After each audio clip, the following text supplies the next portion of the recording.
কালীঘাটে বৈঠকের আগে বিস্ফোরক নির্যাতিতার পরিবার। মেয়ের দেহ ফ্রিজ আপ করতে চেয়েছিলাম, কিন্তু ফ্রিজ আপ করতে দেয়া হয়নি, এমনটাই পরিবারের তরফে দাবি করা হচ্ছে। সুপ্রিম কোর্টের প্রতি পূর্ণ আস্থা রয়েছে, বৈঠক ফলপ্রসূ হবে বলেও আশা নিহতের পরিবারের। বরুণ রয়েছেন আমাদের সঙ্গে, ঠিক কি দাবি করা হচ্ছে এই দেহ সংরক্ষণের বিষয়ে আমরা বরুণের কাছ থেকে জানবো। বরুণ, দেখো, দেহ সংরক্ষণের বিষয়ে কিন্তু তারা কিন্তু বলেছে যে তারা কিন্তু বারবার করে সেখানে বলেছিল এবং আবেদন জানিয়েছিল যাতে তাদের দেহটা ফ্রিজ আপ করা হয়, কিন্তু তাদের এতটাই চাপ দেওয়া হয়েছে তাদের যে লোকবল, অর্থাৎ তিনি, তার স্ত্রী এবং তার প্রতিবেশী একজন এবং তার ড্রাইভার, এই চারজন ছিল। মানসিকভাবে এতটাই চাপ দেওয়া হয়েছে, এতগুলো পুলিশ সেখানে ছিল, তার বাড়ির সামনে এতগুলো ছিল পুলিশ এসে উপস্থিত হয়েছিল। ঠিক সেই কারণেই তার ফ্রিজ আপ, তার যে মেয়ের দেহ যে ফ্রিজ আপ করা, সেটা কিন্তু তারা করতে দেয়নি বা করা হয়নি। তারা কিন্তু বারবার করে মানসিকভাবে চেয়েছিলেন যে মেয়ের দেহ ফ্রিজ আপ করা হোক এবং পরবর্তীকালে আবার ময়নাতদন্ত করা হোক, এমনটাই কিন্তু তার বাড়ির তরফ থেকে। মানে বরুণ, সেদিনকে যে সৎকার করা হলো এবং সেই সৎকার নিয়ে নানান মহলে নানান তথ্য রয়েছে, সেই সৎকারেও তার মানে সায় ছিল না পরিবারে।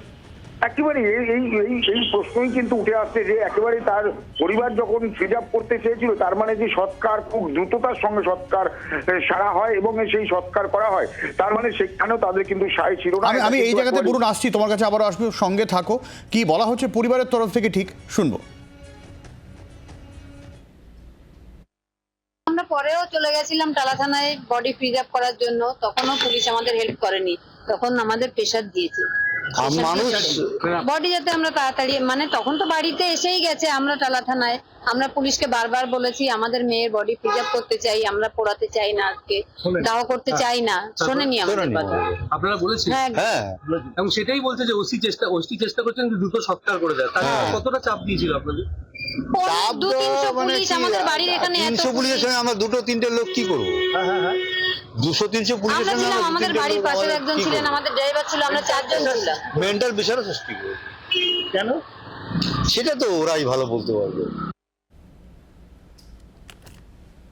বরুণ, এ তো বিস্ফোরক দাবি। পরিবার স্পষ্ট বলছেন যে তারা সৎকার করতে চাননি, জোর করে সৎকার করানো হয়েছে।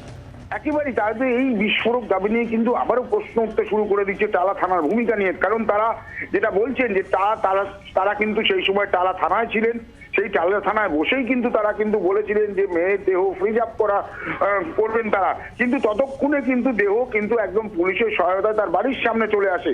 যেটা আগেও আমরা বলেছিলাম যে প্রায় 1 ঘন্টা পরে তার বাবা মা কিন্তু তাদের নিয়ে আসেন, তারা আসেন বাড়িতে, এসে দেখেন যে ততক্ষণে তাদের দেহ কিন্তু চলে এসছে বাড়িতে। ঠিক বাড়িতেও কিন্তু একই রকম পুলিশি প্রহরা এবং পুলিশের যে চাপ, সেটা কিন্তু পরপর বজায় ছিল। তার মা এবং তার বাবার তরফ থেকে কিন্তু বারবার করে বলা হচ্ছে যে তারা কিন্তু দেহ ফ্রিজ আপ করতে চেয়েছিল, সেই টালা থানায় বসেই পুলিশের কাছে আবেদন করেছিল, কিন্তু সেই আবেদনে কেউ কর্ণপাত করেনি, বা তারা যেহেতু সংখ্যায় একেবারেই কম ছিলেন, অর্থাৎ তার মা, বাবা এবং তার যে গাড়ির চালক এবং তার প্রতিবেশী একজন, এই 4 জন, আর বিশাল পুলিশ বাহিনী সেখানে তারা বারবার করে বলেছিলেন টালা থানায় যে ফ্রিজ আপ করার জন্য, কিন্তু ফ্রিজ আপ করা হয়নি। এমনটাই কিন্তু তার পরিবারের তরফ থেকে একেবারেই প্রশ্ন তুলছে যে সেই সময় যদি তাদের কথা শুনতো, যদি ফ্রিজ আপ করা হতো, হয়তো আরো অন্য কিছু বেরিয়ে আসতে পারতো। এটা কিন্তু একেবারেই তাদের তরফ থেকে বলা হচ্ছে।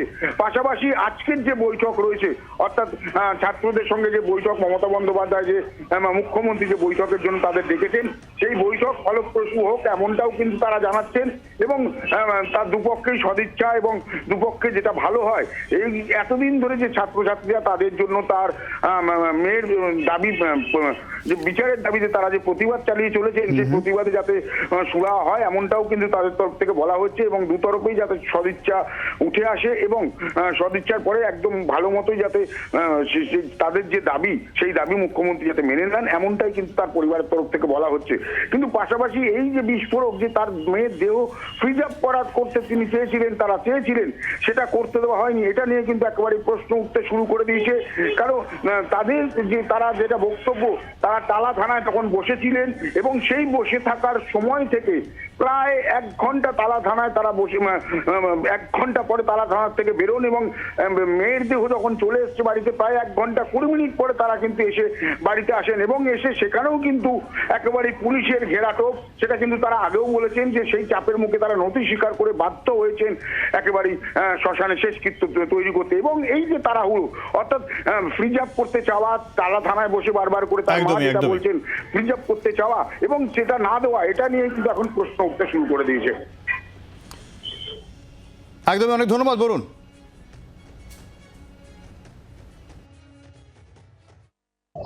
দুই পক্ষেরই শুভবুদ্ধির উদয় হোক এবং এই যে স্নায়ুর যুদ্ধ চলছে শেষ হোক।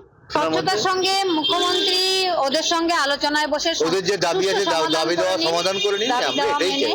সুপ্রিম কোর্টের উপর আমাদের 100% ভরসা আছে এবং সিবিআই এর উপর ভরসা আছে। আশা করছি আমরা একটা ন্যায় বিচার পাবো। বাংলার আওয়াজ, বাঙালির আবেগ, জি 24 ঘন্টা।